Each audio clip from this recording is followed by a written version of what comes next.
The god of wealth descended to the world and transformed into an old beggar holding a scratch-off lottery ticket. He wanted to exchange it for a meal. The businessman, who was busy welcoming the god of wealth, frowned with disdain when he saw the beggar approaching and drove him away. What bad luck, he thought, for a beggar to appear on the very day of the god of wealth's arrival. Unfazed, the beggar approached the devotee, who was kneeling and praying in front of the statue of the god of wealth. Upon hearing that the beggar wanted to exchange a scratch-off ticket for food, the devotee became enraged. He shoved him forcefully and shouted at him to leave, unwilling to let a beggar ruin his luck. After being chased away, the beggar lowered his head and wandered the streets until he arrived at a small restaurant owned by a woman. Upon hearing that the beggar wanted to trade a scratch-off ticket for a meal, the shopkeeper was quite surprised. The bystanders couldn't believe it either. They assumed she would be too stingy to accept the offer. However, to everyone's astonishment, the shopkeeper immediately invited the beggar inside and decided to feed him. Then, the beggar made a bold request. He wanted to try every dish on the menu without paying a single cent. The crowd was stunned.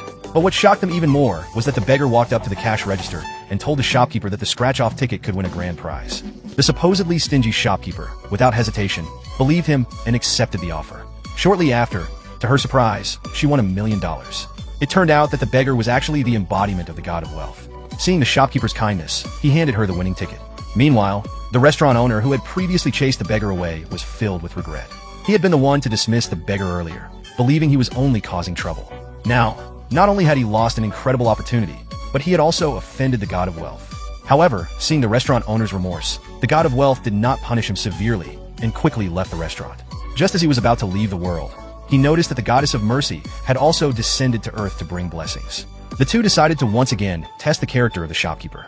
However, after winning the $1 million, the shopkeeper did not feel as happy as one might expect. The youngest son quickly approached, hoping to take some of the money to use as a dowry for his wedding. But the mother knew that the bride-to-be was not sincere. To test her loyalty, the mother declared that if the bride-to-be truly wanted to marry her son, she should forego the $100,000 dowry.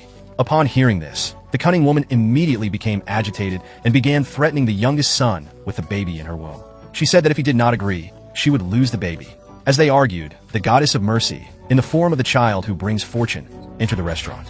The shopkeeper, upon seeing them, quickly invited them to sit. However, the bride-to-be, noticing that the child was dirty, expressed concern that he might have a contagious disease that could harm the baby in her womb. She demanded that the youngest son remove him immediately. The mother, holding on to the belief that a guest should always be welcomed, ignored both the bride-to-be and the youngest son. She ran to the kitchen to prepare a bowl of noodles for them. But the bride-to-be, seeing the child's face covered in sores, feared he might be seriously ill. She also worried that the mother's kindness would lead her to give away part of the prize money. So, the bride-to-be teamed up with the youngest son to drive the two guests out of the house. Unbeknownst to them, this act would bring great misfortune.